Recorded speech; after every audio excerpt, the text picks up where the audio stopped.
Saudações a todos, vamos retomar nosso mini curso dedicado a estudar mecânica quântica em regime não relativístico.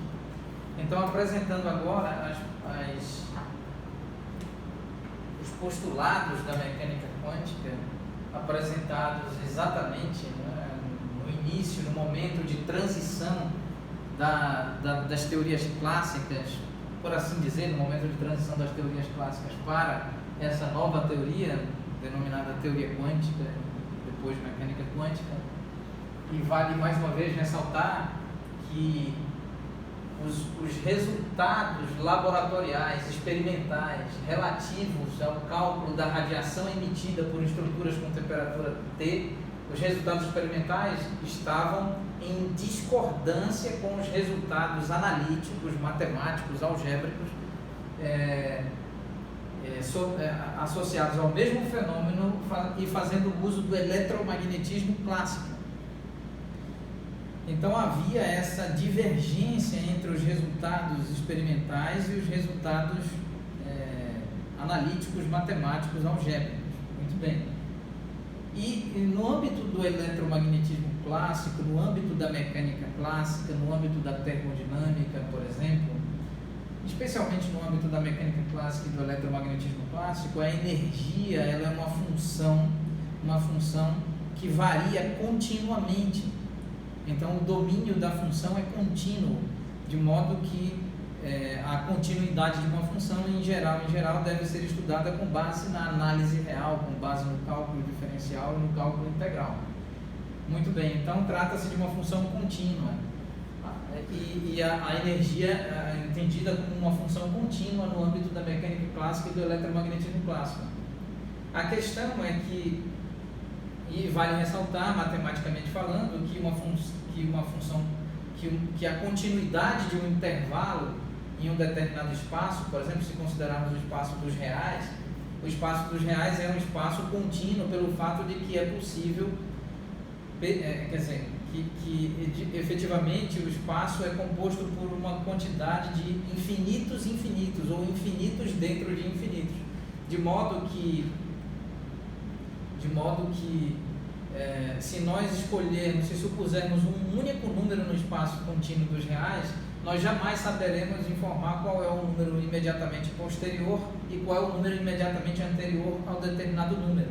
E essa dificuldade surge em virtude, especialmente, pelo fato de que, dado um intervalo, existem infinitos números dentro do intervalo. E se, eventualmente, subdividirmos o intervalo em várias partes menores, cada parte também conterá um número infinito de números, de modo que não é possível sair de um número, por exemplo, o número 0, e encontrar o seu número imediatamente posterior ou mesmo o número imediatamente anterior.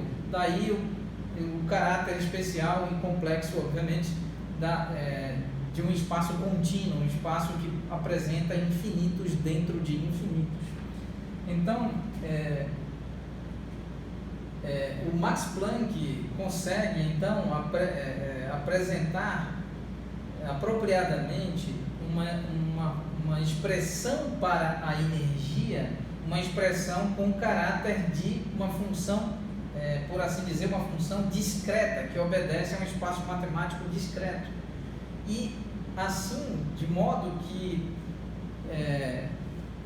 quando a energia é tratada como uma função discreta, então Max Planck provou que os resultados obtidos laboratorialmente por métodos experimentais coincidem e convergem para os resultados matemáticos, algébricos e, portanto, analíticos quando é aceita a sua proposta. Em outras palavras, a proposta de que a energia pode ser reescrita ou pode ser apresentada como uma função discreta, não é? Uma função discreta. E essa discretização da energia ganha, então, por assim dizer, o caráter quântico, pois discretizá-la é equivalente a quantizá-la. E falaremos aqui sobre o nome quantum, quanta e quantum. Então, esse nome me parece, eu não sei qual é a origem exatamente, me parece ser uma origem, não sei se é proveniente do latim, pesquisarei, mas de todo modo dá toda a conotação e toda a ideia de que agora a energia está dividida em pacotes de energia, em quantidades expressamente determinadas e não em uma estruturação matemática, algébrica representada por um espaço contínuo. E para finalizar essa discussão, então, se a proposta de Planck é apresentar essa energia como uma função discreta, e assim Planck consegue mostrar a convergência dos resultados obtidos laboratorialmente com o resultado obtido analiticamente, supondo previamente que a energia é uma função descrita como uma função discreta. Então vamos apresentar os dois postulados importantes aqui, o postulado de de Broglie, certo? A chamada hipótese de de Broglie. A hipótese de de Broglie.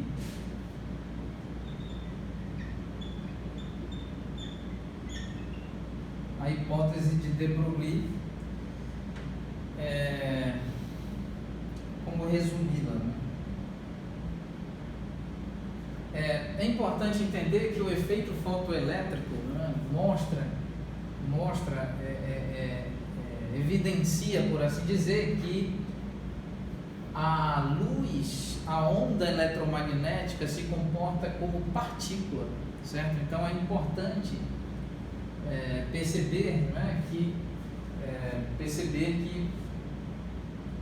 no âmbito do efeito fotoelétrico é possível verificar, notar que a energia é quantizada, certo? Esse é realmente, não posso confundir o efeito Compton com o efeito fotoelétrico, mas assim, no caso do efeito fotoelétrico, o efeito fotoelétrico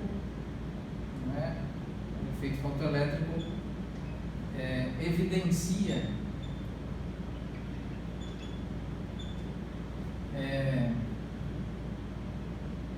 o caráter discreto da energia. A energia sendo dividida em pacotes, em pedacinhos, em unidades, por assim dizer. E o efeito Compton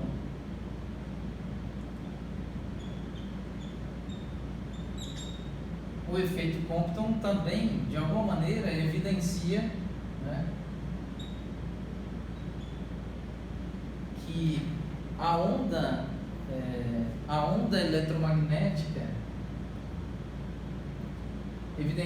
onda eletromagnética pode se comportar como uma partícula e, portanto, pode colidir com uma partícula, no caso, por exemplo, uma partícula quântica, um átomo, um elétron, um próton. Então, o efeito Compton evidencia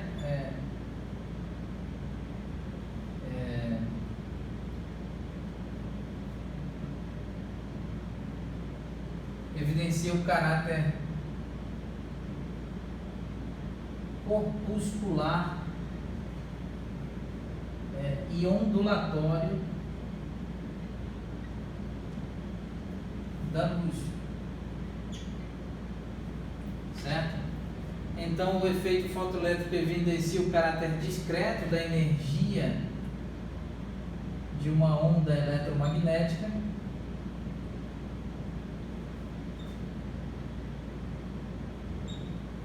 e também, paralelamente, o efeito Compton evidencia o caráter corpuscular e ondulatório da luz, ou vamos escrever da luz, ou de maneira geral, né, vamos escrever de uma onda eletromagnética. Uma vez que sabemos, não é, do eletromagnetismo e da óptica geométrica e da óptica ondulatória, que de fato a luz é uma onda eletromagnética e a luz visível, não é visível para a observação humana, são ondas eletromagnéticas que estão distribuídas em uma determinada faixa, um determinado intervalo contínuo de frequência. Muito bem, então a hipótese de de Broglie é tal que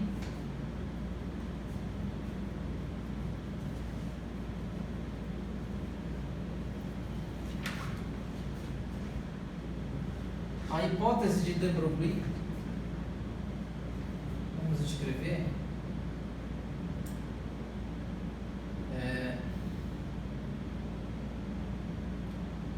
pode ser, a hipótese de Broglie pode ser, de alguma maneira, hipótese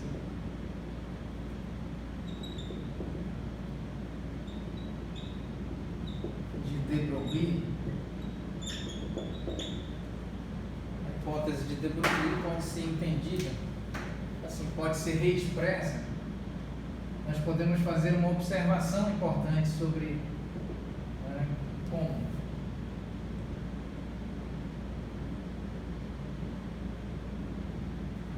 então de Broglie compreende que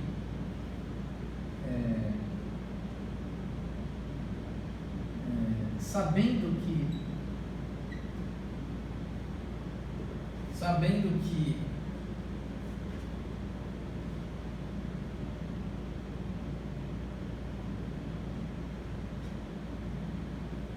uma onda eletromagnética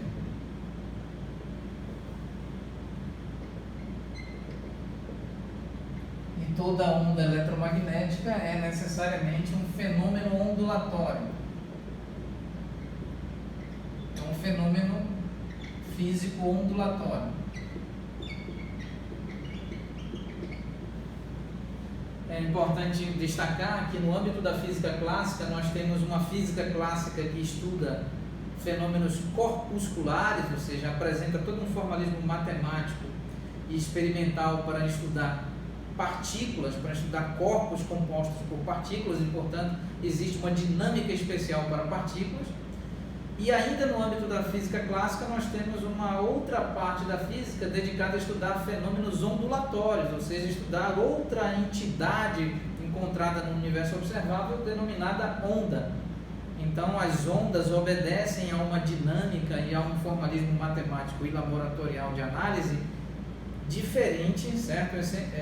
Qualitativa e matematicamente diferente da análise realizada para estudar partículas. Então nós temos uma física de partículas e uma física de fenômenos ondulatórios quando se trata da física clássica.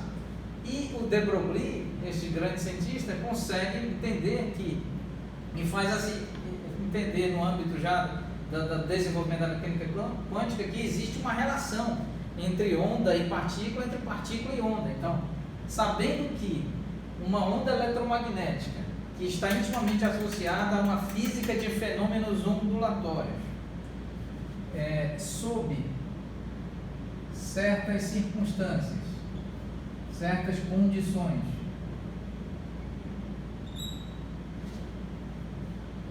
comporta-se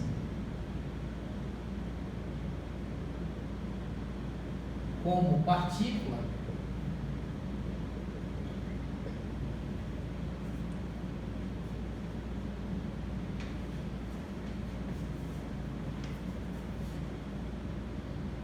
então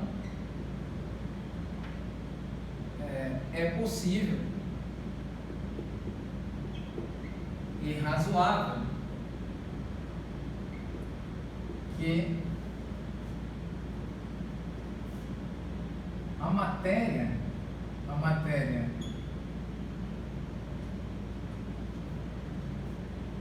corpuscular, e aqui nós temos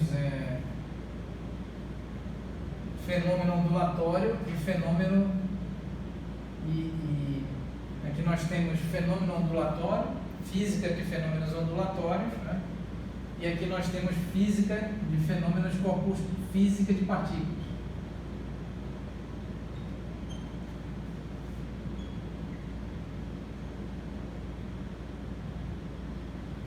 Ou vamos escrever física de fenômenos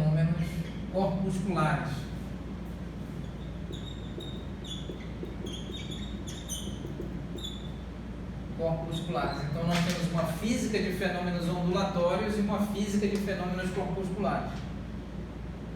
Então é possível e razoável que a matéria corpuscular, ou seja, uma estrutura pontiforme ou mesmo uma estrutura extensa dotada de massa m e que portanto obedece a uma física de fenômenos corpusculares, sob certas circunstâncias,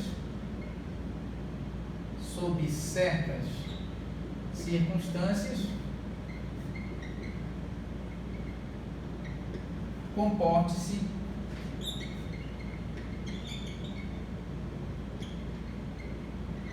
como ondas. Então essa é a ideia inicial do de Broglie. Então de Broglie já sabe, ele já tem o conhecimento de que uma onda eletromagnética, exatamente uma onda eletromagnética, é estudada pela física de fenômenos ondulatórios. Então aqui nós temos física de fenômenos ondulatórios, e esta onda eletromagnética explicada, estudada e analisada pela física de fenômenos ondulatórios sob certas condições especiais, comporta-se como uma partícula. Então, de Broglie propõe que é possível e razoável que a matéria corpuscular, ou seja, as estruturas corpusculares, as partículas, as estruturas pontiformes e pontuais, as quais são analisadas e estão submetidas a uma teoria denominada física de fenômenos corpusculares, essa matéria corpuscular, sob condições especiais, comporta-se como ondas. Então essa é a hipótese, esse é o postulado da mecânica quântica apresentado aí na forma de hipótese por de Broglie. Em outras palavras, se a onda pode se comportar como partícula, o que impediria em tese que a partícula se comporte como onda. Então essa é a proposta, uma proposta bem ousada, que quebra certamente, que desorganiza os paradigmas da mecânica clássica, da física clássica, pois a física clássica foi desenvolvida separando matemática e laboratorialmente fenômenos corpusculares, fenômeno dinâmica de partículas com dinâmica de ondas. As ondas obedecem a determinadas propriedades e uma determinada dinâmica especial, ao passo que partículas obedecem a propriedades específicas com uma determinada dinâmica específica. Muito bem. Então, esse é o postulado de de Broglie, postulado que compõe os postulados fundamentais da mecânica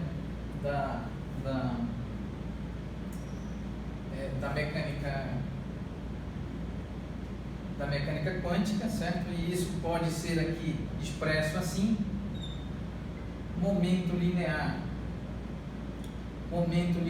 igual a h cortado multiplicado por k vetor, onde k vetor é o vetor de onda,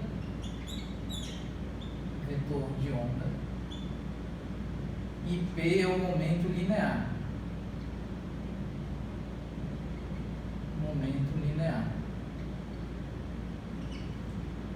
O que é h cortado? H cortado é h sobre 2π, ou seja, constante de Planck.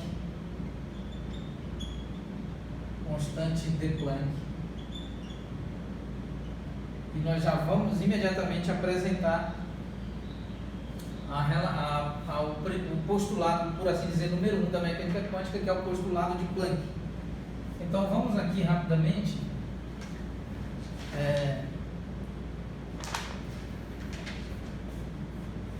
vamos apresentar aqui o postulado, a hipótese de Planck, né? Então nós temos a hipótese de de Broglie e a hipótese de Planck. E qual é a hipótese de Planck? é de que a energia é igual a H cortado multiplicado por ômega.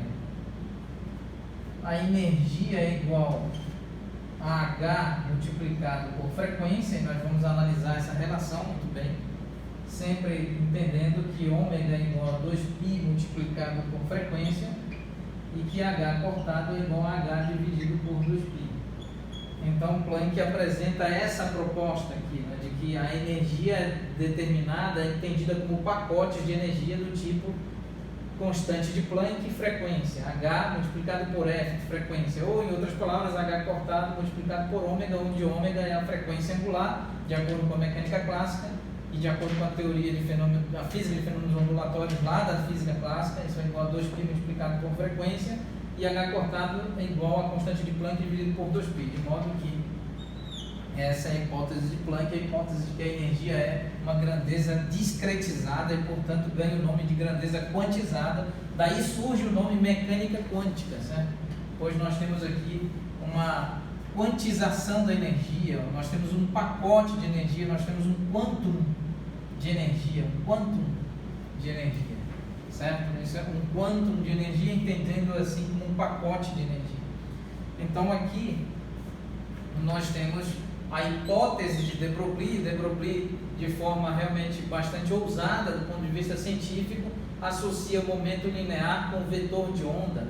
O vetor de onda é exatamente uma grandeza associada à física de fenômenos ondulatórios, pois uma onda possui um vetor de onda associado, e uma partícula, a ela se associa uma outra grandeza denominada momento linear. E o que de Broglie faz?